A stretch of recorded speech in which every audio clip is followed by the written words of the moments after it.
Today is February the 11th, and today we'll look at who came to the battle with Jabin. Who came?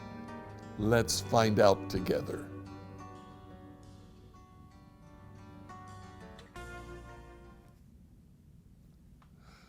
So in Deborah's song, chapter 5, beginning in verse 10, she begins to tell us who all came. The first two verses are more about who's listening to her song.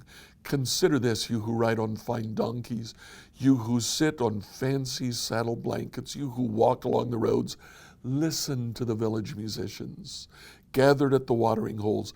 They recount the righteous victories of the Lord and the victories of his villagers in Israel. Then the people of the Lord marched down to the city gates. After announcing what she's going to sing about, Deborah now begins to tell us who is it who came. The first who came were the leaders. Verse 12. Wake up, Deborah, wake up. Wake up and sing a song. Arise, Barak. Lead your captives away, son of Abinoam.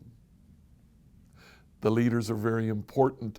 Deborah and Barak called together Israel's army from the farmers that were farming in the land. In verse 13, down from Tabor marched the few against the nobles. The people of the Lord marched down against mighty warriors. They came down from Ephraim, a tribe to the south, a land that once belonged to the Amalekites. They followed you, Benjamin, with your troops.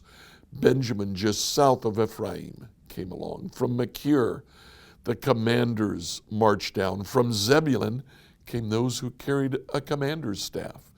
The princes of Issachar, again, just to the south of Zebulun. They were with Deborah and Barak.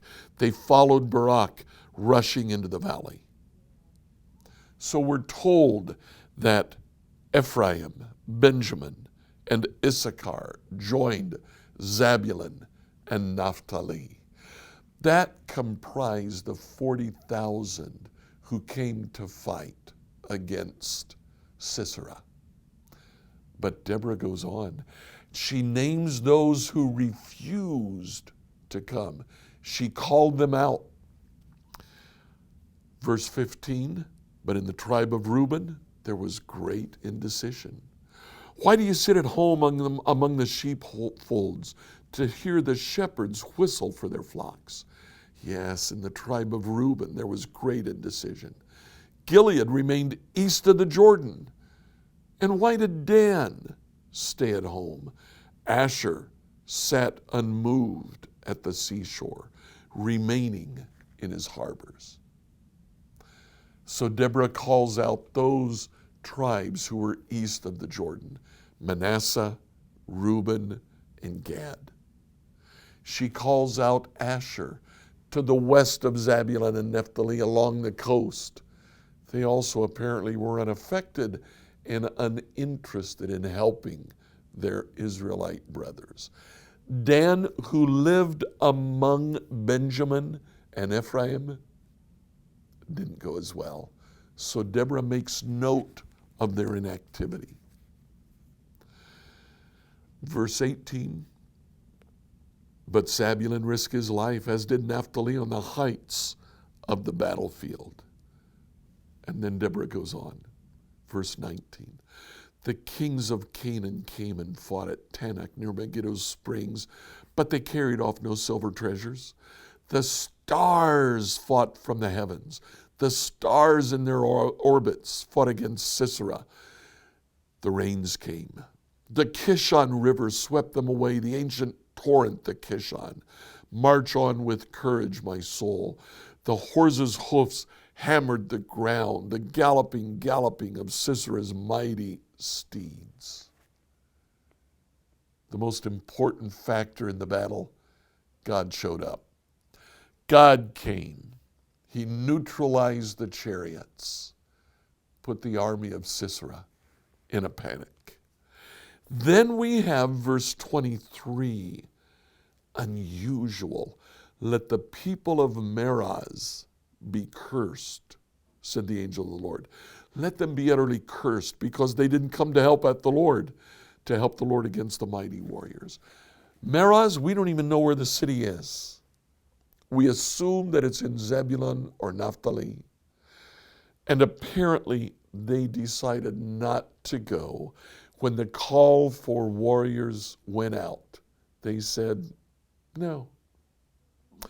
Now, in the early American Revolution, when they wrote about the American Revolution, they named the loyalists, those who still followed, submitted to England. And they called them out as committing the sin of Meroz. What was the sin of Meroz? Apathy.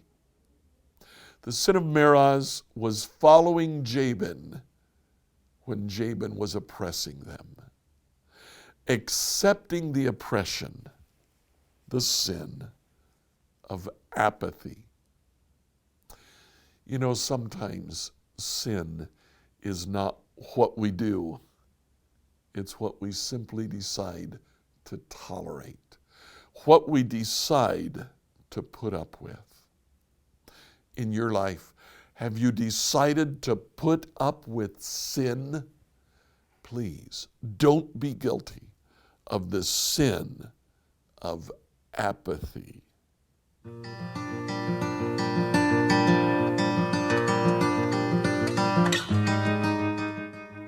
If you like what you heard today, like, follow, subscribe, and share it with your friends. Do you have questions for us? Send them to questions@becomehope.com.